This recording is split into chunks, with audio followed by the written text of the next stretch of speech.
So I'm here with, is it Glyn Goodwin? It is Glyn Goodwin, yeah. Glyn Goodwin. Okay, so we've actually met a couple of times before. Got loud music playing here, so I'm going to shout a little bit louder, okay? And we've just been talking about that yourself and Chidi in COP26 produced a letter looking to ban all new fossil fuels, right? I know I'm paraphrasing here, and so just talk to me about this letter. Talk to me about the organisations. Let's start off with a background to it. Yeah. Well, the background was it was coming up to COP26. Yeah. So we wanted to do something which was going to be substantial. So we did a lot of research into it.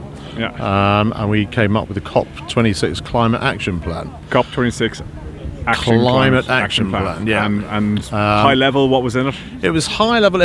One of the crucial bits was actually following what had happened in America, which was stopping new fossil fuel finance. Stopping new fossil fuel finance. Yeah. Okay. Yeah. So one of the things that we have is we know that we have more fossil fuel than we can possibly burn. Yeah. So why are we actually searching for more? So it's actually transforming those financial flows away from fossil fuel and actually onto the transition. So we actually put a date on that. Which was by the end of last year, which obviously hasn't happened. So you said you wanted to stop new investment in new fossil fuel. Yeah, and that's the crucial bit. So it's actually swerving those flows, financial flows, away from fossil fuel, which we know is going to end up either destroying the world or at the very least you're going to have stranded assets. So it's going to be... So, which sounds absolutely great. This is what we need. Okay, so you wrote this letter. This is the Climate Action Plan, right? Who signed it? Like, give me an example. Like, how many people? 10, 20? Was it organisations? Well, I think in the end we had something like about 1,000 NGOs, so non-governmental organisations, and that was internationally. That's very impressive. So we had Price of Oil. We had loads and loads of people. We also we came here and we got all party support.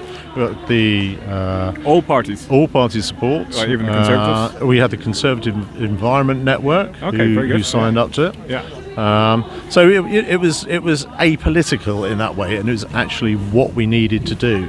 So you've had the Conservatives, the Labour, Lib Dems, Greens, cross-party support, all signing this letter, saying to end investment in new fossil fuels, essentially. Yeah. And to divert that money into decarbonising the grid system.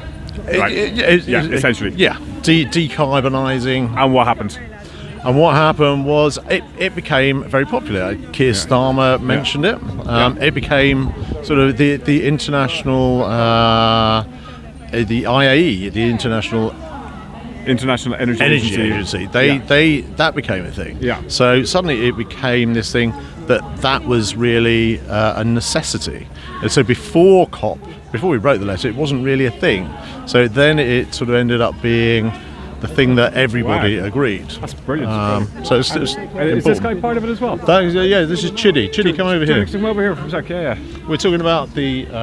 Pop in here. So there we go. So we're getting. This is like a line-up coming up. So Chidi, come and talk to me. Do you want to talk to John first? No. I'll talk to you. We were talking about the climate change action plan that you guys did. So I didn't realise 1,000 organisations had signed it. Over 1,000. And NGOs. So we started off. Step closer. Thanks so much. Yeah. We started off with what was really a very simple line. Yeah.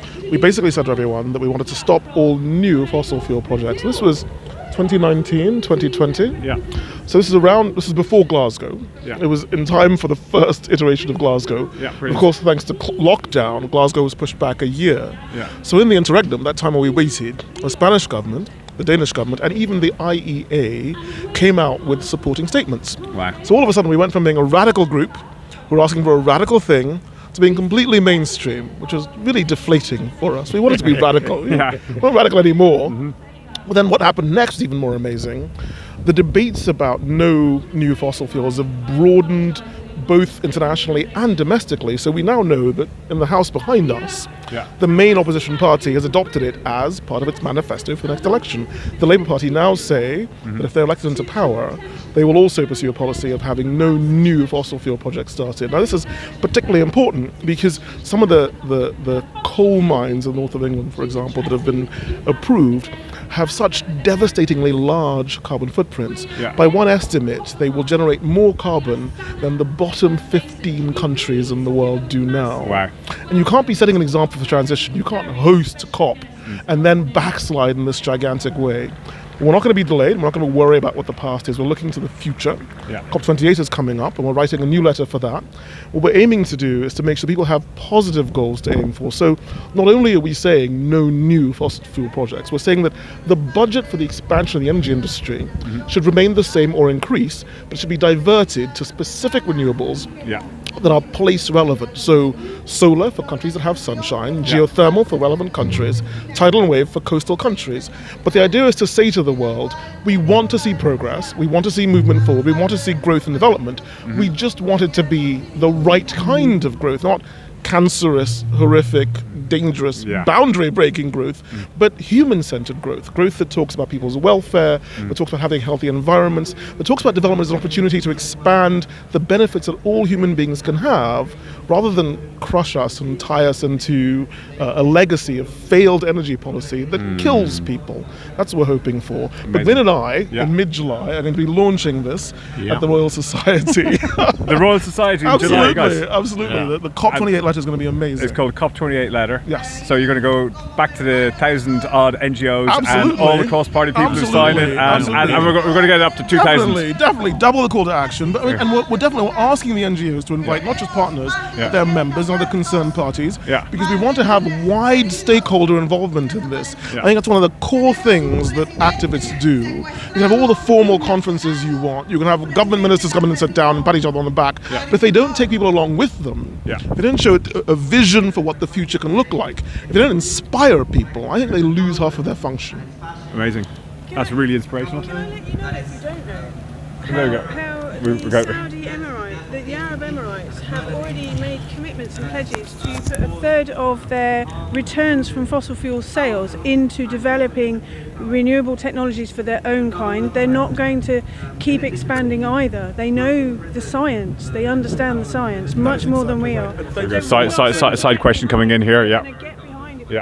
Thank you so much, Leila. I'm going to repeat that. The young lady in the background was just saying that many of the governments who are coming to COP28, including the presidency, which is going to be managed by the CEO of the national oil company in Abu Dhabi, have said that they're very comfortable putting a third of the investment they would have put into expanding oil and gas into renewables. We acknowledge that. We think that's great. We want to challenge them because our core demand is that 100% of that expenditure goes to renewables, not a third. There we go. We think this is a challenge they can rise to, especially if you talk about the actual balance of payment that comes out from doing this. So if you find the right renewable projects, ones that have short break-evens, they make so much money for investors.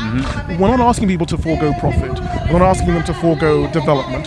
We're not asking them to forego the ability to invest and grow. We're asking them to forego negative growth, to forego pollution, to forego human rights abuses. We're asking them to think of the future as a place in which you build dreams, not nightmares. That's what we're doing. Amazing. So, which is totally ties in with the whole no new fossil fuels. 100%. Yeah, 100%. So where do we find out more information? Well, as I said, I know that you want us to break the full letter right now. Yeah, let's break it right now. Come on. It's in the back. Come on. I know it's in here. You've got a typewriter in there. Come on. Audience. Show me your typewriter. And we support you. Okay. You're going to have to wait. Okay, we have to wait. Okay. June the 17th. June the 17th. At the Royal Society, the full letter will be published. Amazing. Anything quickly to add? Because I know this is going to be a little bit too long over. Like it's going. Vlad's going to go crazy. I mean, Chidi's said it all, I think. We actually do have to write it. This is the crucial. So, we're getting a lot of people on board. We talk to people about it. So it's going to be, it's science-based. It's people-based. And, hopefully it's going to be, radical but doable. Cool. I have to say, guys, amazing work. You know, Thank you. two of you managing to get like 1,000 NGOs, getting all the parties to sign up for it, and to influence the International Energy Agency. Did it? Can we have like a kind of a prize or something? You know, it feels like we should. You've eaten the prize. He's been eating the prize. We're going to give them apples for everybody. You know. Don't worry, I'll tell you what, I'll get you guys an apple each. How about that? Okay. Thank you so much. There you go. Thank you for all your hard work. Thank you. Cheers. Okay. Thanks.